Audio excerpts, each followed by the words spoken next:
Situation इस वक्त बड़ी दिलचस्प हो गई है। इमरान खान साहब कह रहे हैं कि वजीर आजम से एतमाद का वोट लेंगे, दूसरी तरफ कराची के बल्दियाती इलेक्शंस हैं और कुछ ही देर में टेक्निकली पंजाब गवर्नमेंट अब डिसॉल्व हो जाएगी और अब केपी के असेंबली की तैयारी हो रही है। कल शेख रशीद साहब ऑलरेडी कह चुके हैं कि ऐसा भी इम्कान है कि सिंध से भी इस्तीफे दे दिए जाएं। तो सिचुएशन इस वक्त बड़ी दिलचस्प हो रही है और जैसा कि कहा भी जा रहा था कि 2022 से ज्यादा सियासी भौचाल वाला साल 2023 होगा। तो इस सारे मामले पर बात करने के लिए मुझे प्रोग्राम में अता तारड़ साहब ज्वाइन कर चुके हैं। अस्सलाम वालेकुम अता साहब। अस्सलाम वालेकुम जी, thank you very much for having me जी, बहुत शुक्रिया। वालेकुम अस्सलाम। सर 10 बज चुके हैं और पंजाब असेंबली तहलील हो चुकी है।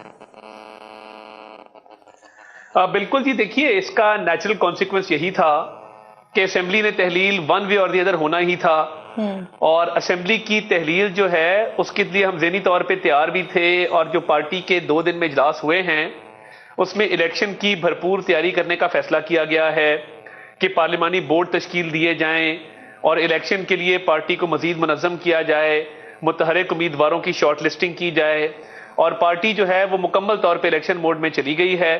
और असेंबलियों की तहलील से एक फायदा हमें जरूर हुआ है कि परवेज इलाही साहब जो अरबों रुपए के फंड कॉन्स्टिट्यूएंसीज में अपने उम्मीदवारों को दे रहे थे, नौकरियां बांट रहे थे, ट्रांसफर पोस्टिंग का एक निजाम था, अपने उम्मीदवारों को मनपसंद उनकी जो ख्वाहिशात हैं उनको पूरा कर रहे थे जी। उसको स्टॉप लगा है।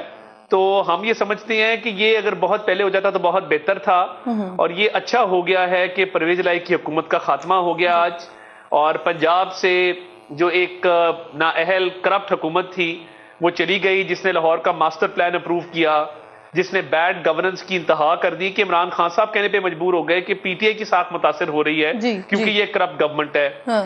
तो उन्होंने जिस तरीके से सूबे को चलाया मैं समझता हूँ अफसोसनाक है। सियासी तौर पे उसका उनको नुकसान होगा क्योंकि उनका मुकाबला शहबाज शरीफ साहब के उन 10 सालों से है जिसमें स्कूल, कॉलेज, यूनिवर्सिटियां, अस्पताल, सड़कें बनी और उन्होंने एक तरक्याती मंसूबों को अपने अरूज पे पहुंचाया। तो मैं ये समझता हूँ कि ये बिल्कुल एक अच्छा हो गया है कि लेकिन ये वाली सारी सिचुएशन तो फिर आप लोगों को उस वक्त भी मालूम होनी चाहिए थी ना जिस वक्त आप लोग कोशिश कर रहे थे और ऐसा महसूस हो रहा था क्योंकि लास्ट टाइम तक आप लोग बड़े कॉन्फिडेंट थे कि एतमाद का नंबर पूरा नहीं कर सकेंगे वजीर आला, लेकिन उन्होंने अपना नंबर भी पूरा किया और अब तहलील भी हो गई आज पंजाब असेंबली। अब केपीके की भी बारी है।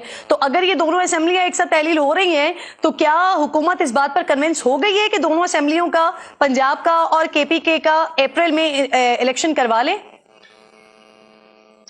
देखिए पार्टी में 2 आरा थी पंजाब असेंबली को लेके।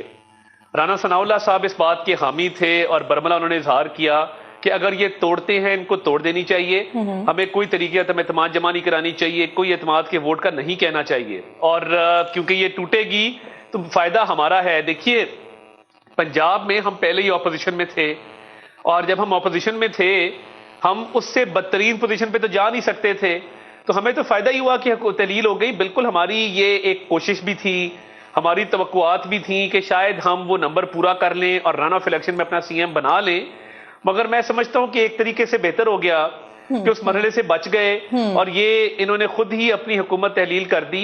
तो हम तो वक्त पे जो भी आईनी मुद्दत है उसके तहत इलेक्शंस के लिए ना सिर्फ तैयार हैं बल्कि अब पूरी तरह इलेक्शन मोड में जाने लगे हैं और इलेक्शन के हवाले से अपनी पार्टी को आपने कहा इलेक्शन मोड में चले गए हैं हम।